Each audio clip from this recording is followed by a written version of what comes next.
the truth. They're all trying to say, authority is the truth, which never worked for me. For me, truth is the only authority. But there was nobody to… Really, I went all over the place looking, but nobody could give a sensible answer. Everybody quotes somebody else who is dead long ago. So I became a super skeptical about everything.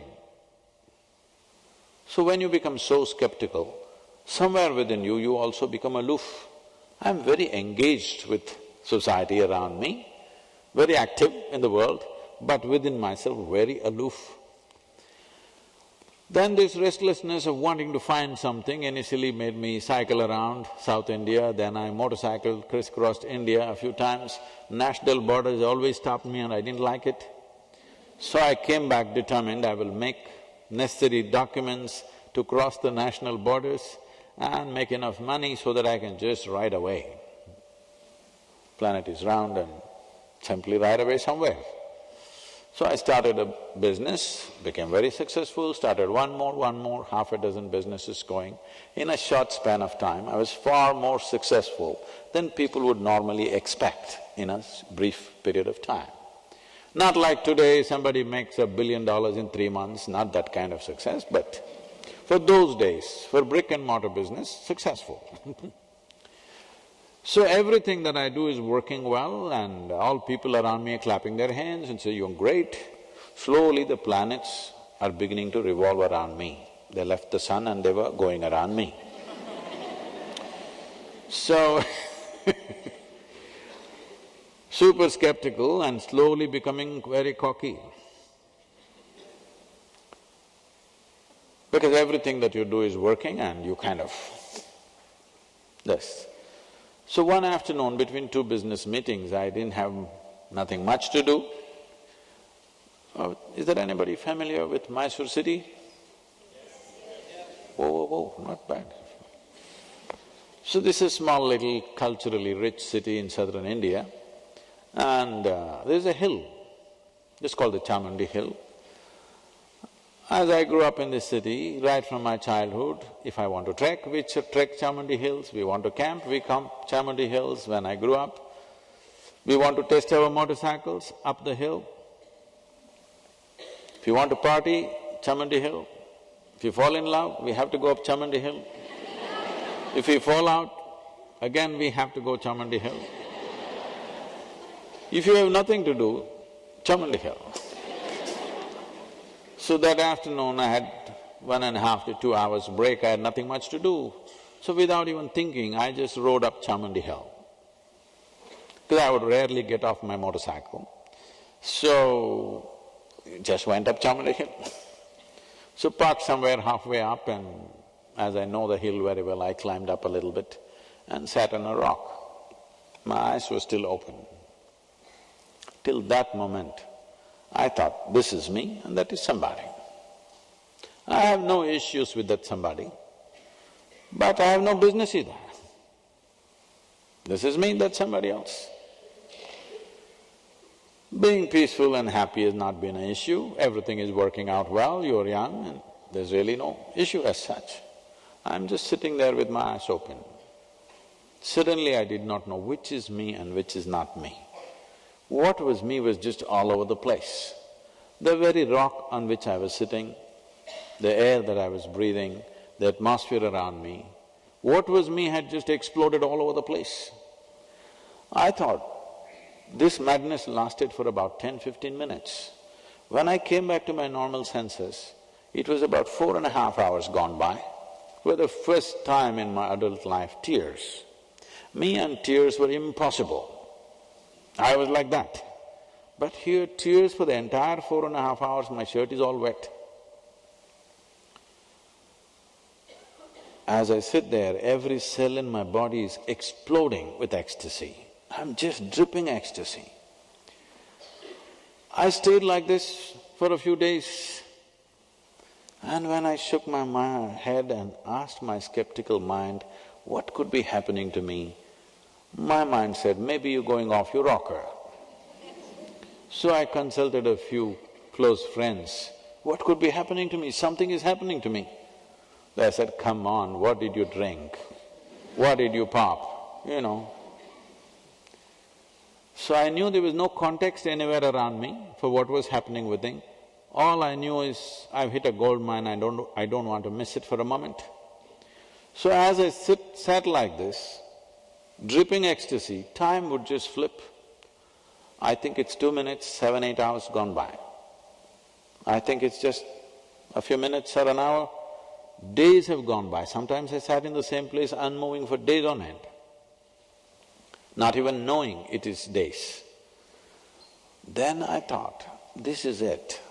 I discovered within myself, if I don't mess with my mind, if I can keep my hand out of my mind, this is it, I will burst with ecstasy. Then I made a plan. The fool that I was on that day, I made a plan. In the next 2.5 to 3 years, I will make the entire world ecstatic. I gotten it, I got it. This is it. See, 34 years.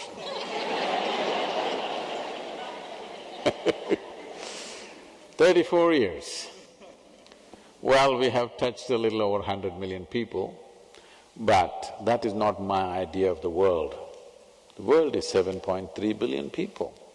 Slowly over years of continuous and hopeless failure, I slowly discovered people have invested in their misery and they are not willing to withdraw their investment no matter how much misery it causes them.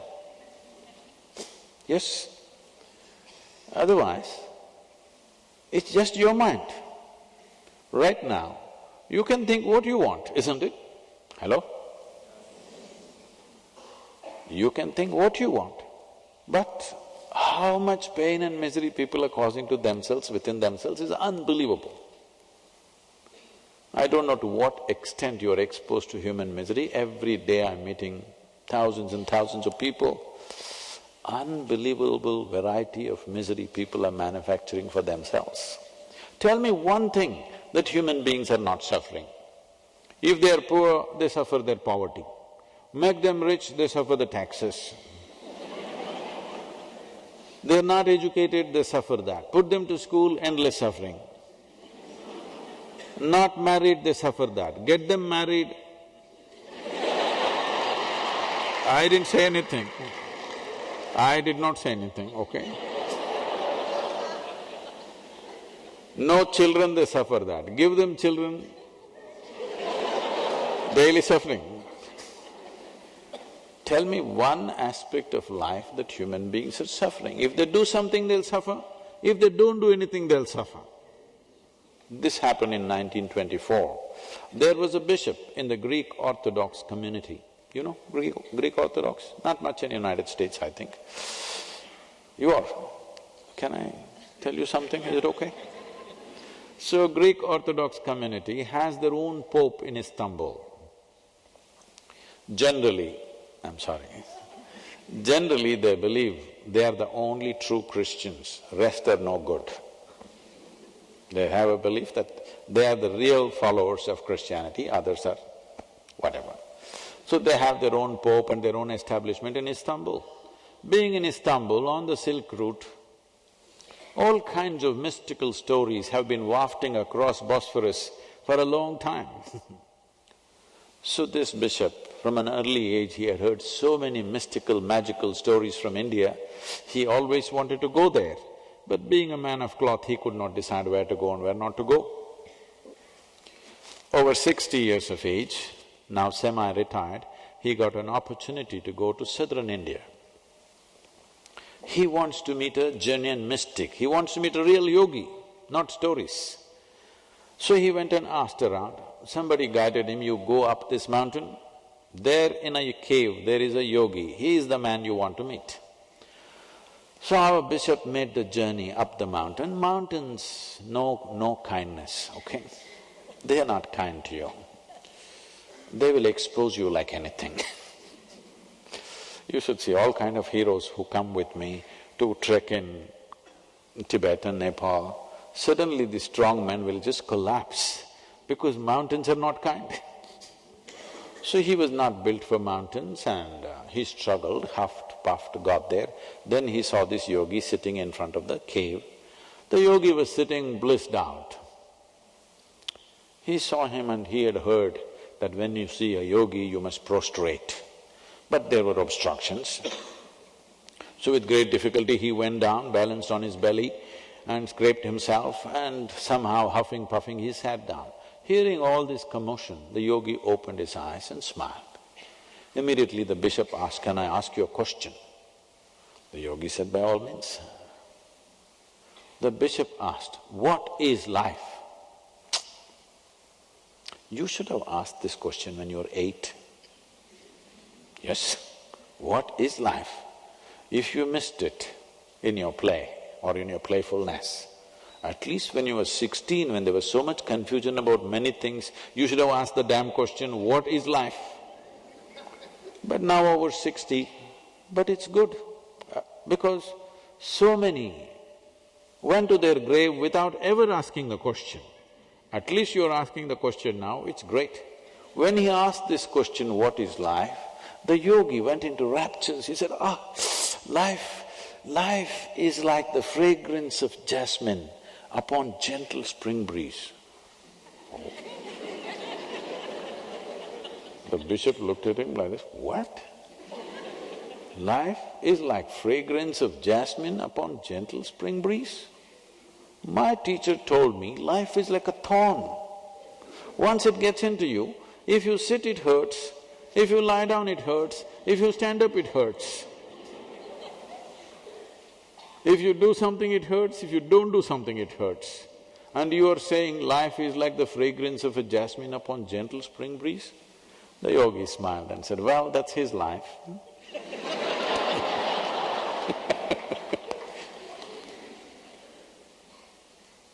This life is not about the situations in which you exist. It is the situation within you which determines the quality of your life right now.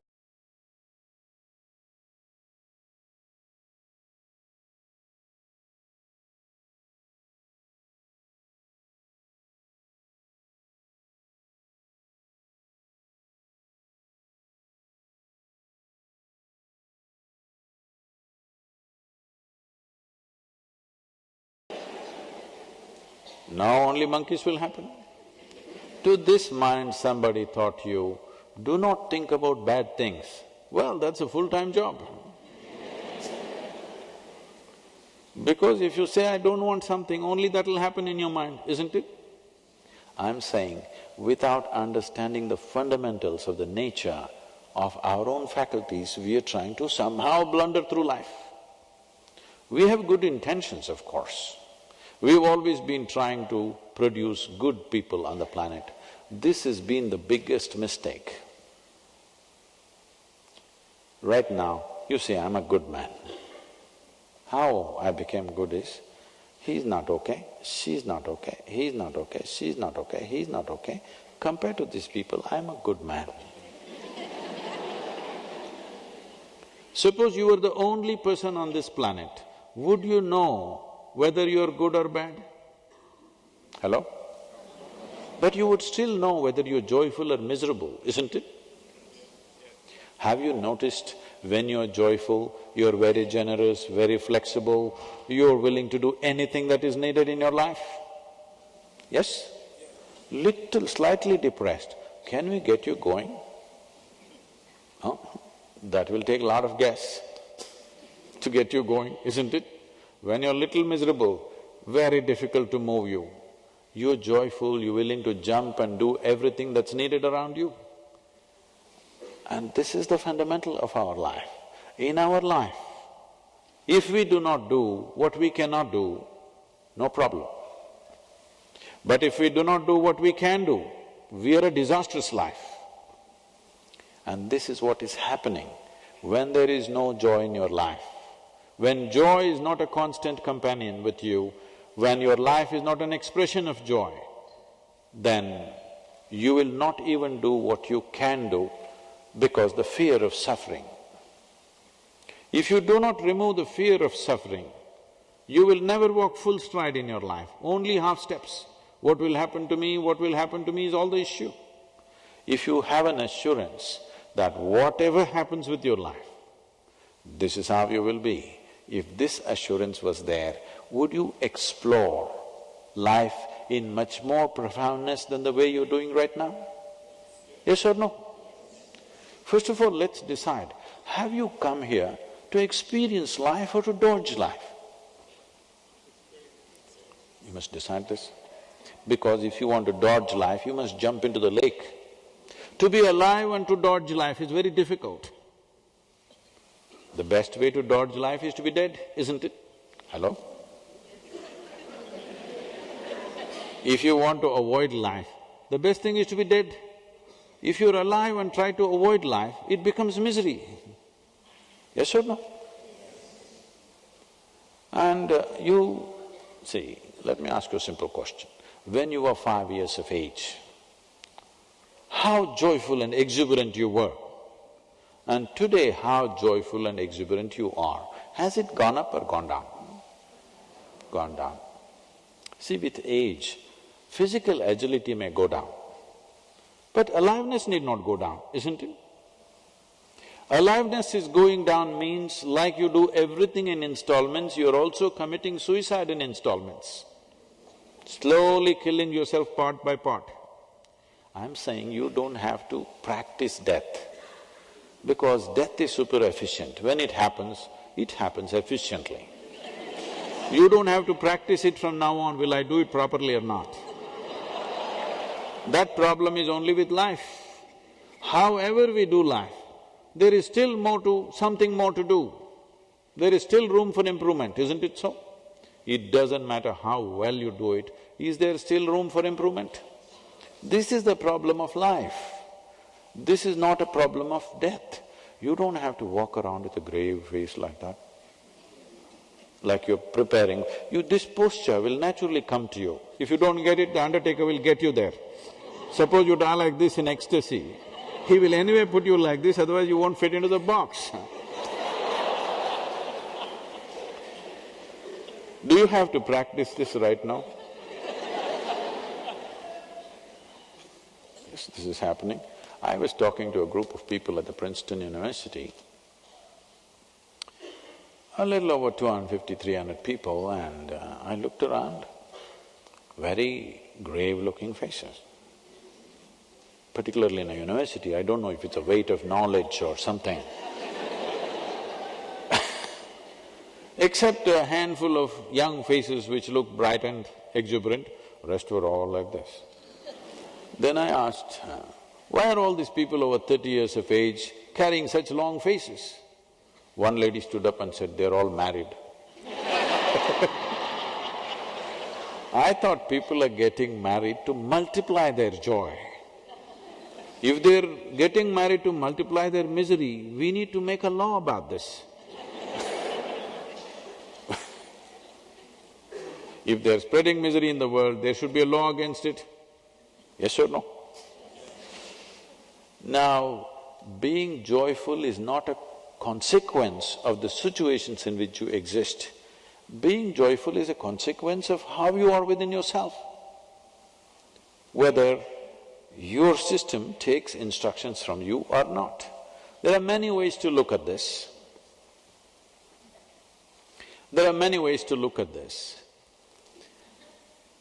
One thing is, today medical sciences are clearly telling you that your health and ill health is a question of chemistry. Yes? What is called as stress is one kind of chemistry, anxiety another kind of chemistry, depression another kind of chemistry, madness another kind of chemistry, agony one kind of chemistry, ecstasy another kind of chemistry. Every human experience has a chemical basis to it. Or in other words, this is a chemical soup, a very complex chemical soup. They are saying, I don't know who counted, anyway they are saying, per second, 37 followed by 21 zeros.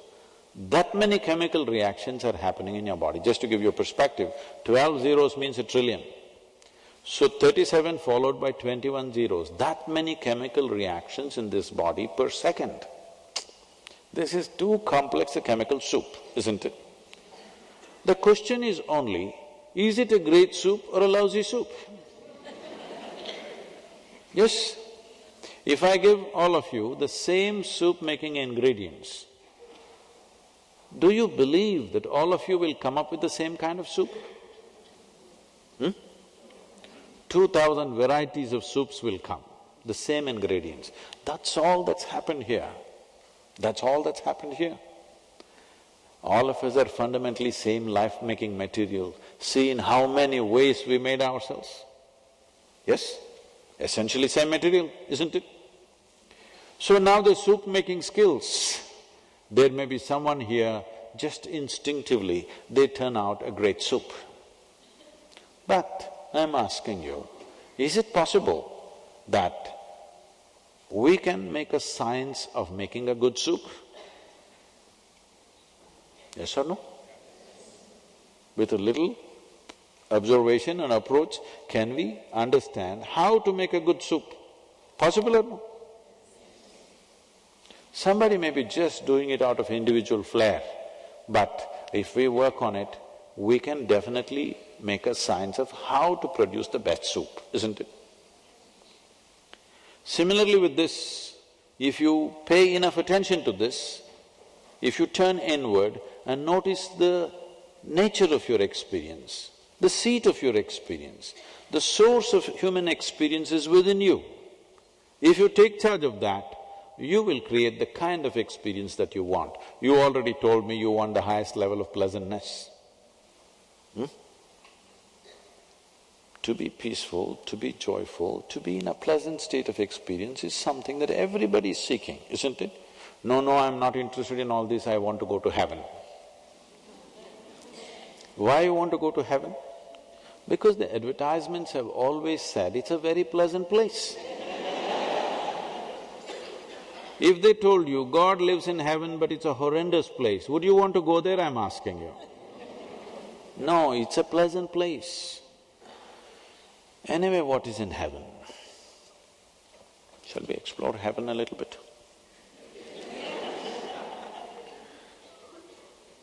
See,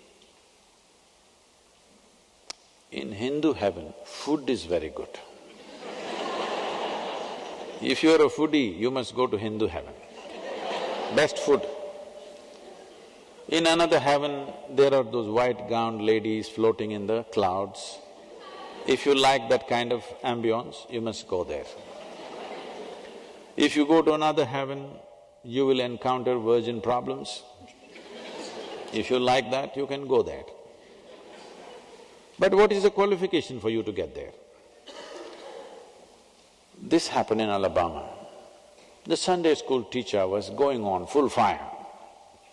The audience were not adults like you, they were tiny tots, 5, 6-year-olds. Full fire. Sunday school teacher going in full enthusiasm.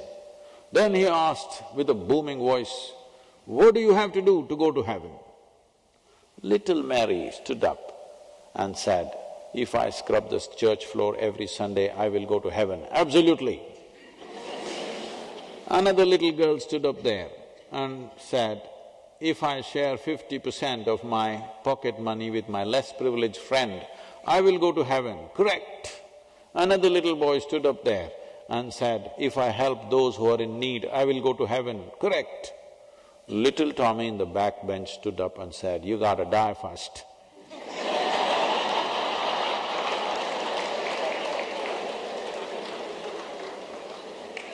You got to die first, isn't it? If you die, do you know all of you will die one day? It's not my wish, I'll bless you with a long life. But anyway, you will die one day, is it okay? Hello? Very important to know this, because most people think other people die. No, you and me will die. We don't want to die today, but we will die one day. Is that okay? It's not my wish, it'll anyway happen, okay? So if you die, depending on what culture you belong to, we'll either bury you, burn you or throw you to the birds. Yes? It's a very good thing because this body is just the soil of this planet that we picked it up, made it into food, ate it up and made it like this. One of the most ecological thing that you can do in your life is you put your body back into the earth. Yes, it's a good thing to do. In where we are, when somebody dies around us, I always make sure they're buried under a tree. And I always notice the next 2-3 months, the tree is having a party. It'll just burst forth with new vigor. So if anybody's feeling I'm worthless, I'm no use to anybody,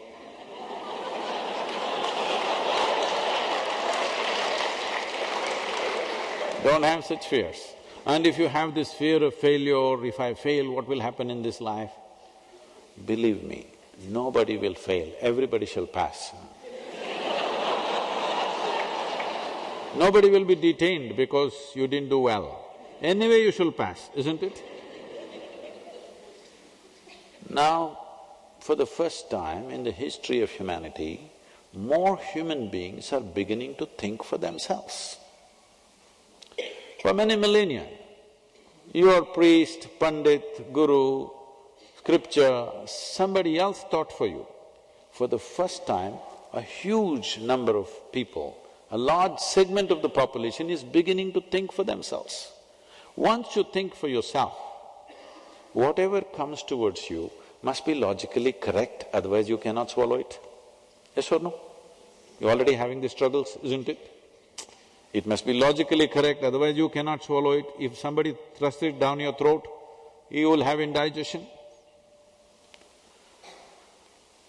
If you don't dare to ask these questions, your children will definitely will.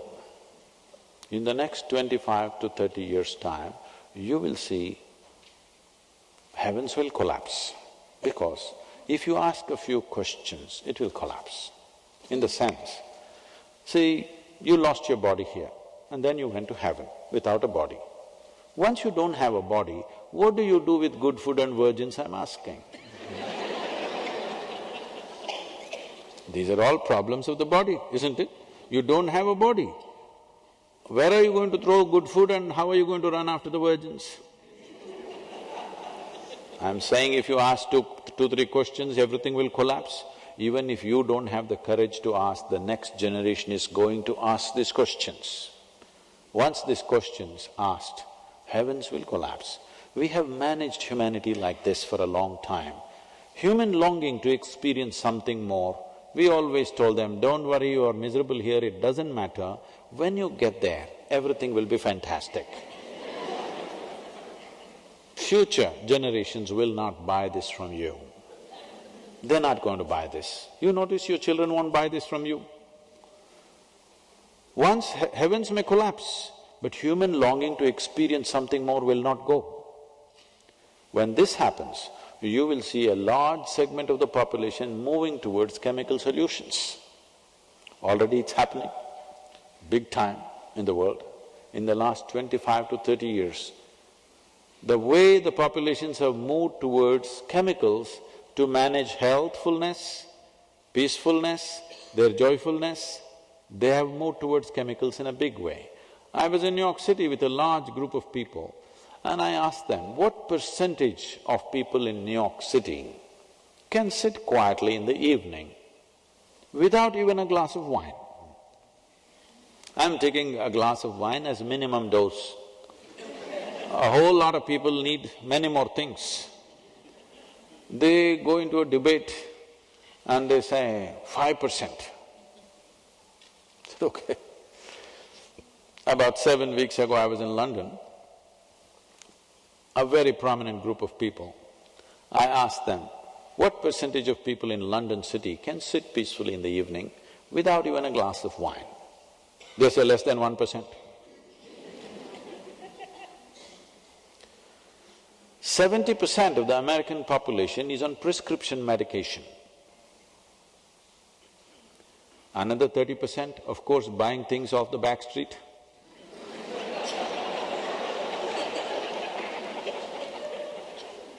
See, either in individual life or in a society or in a nation, why is it that people seek affluence, ease? Affluence means, initially it means a choice of nourishment. Once that is over, it is a choice of lifestyle. This is the reason why people want affluence, isn't it? The most affluent nation on the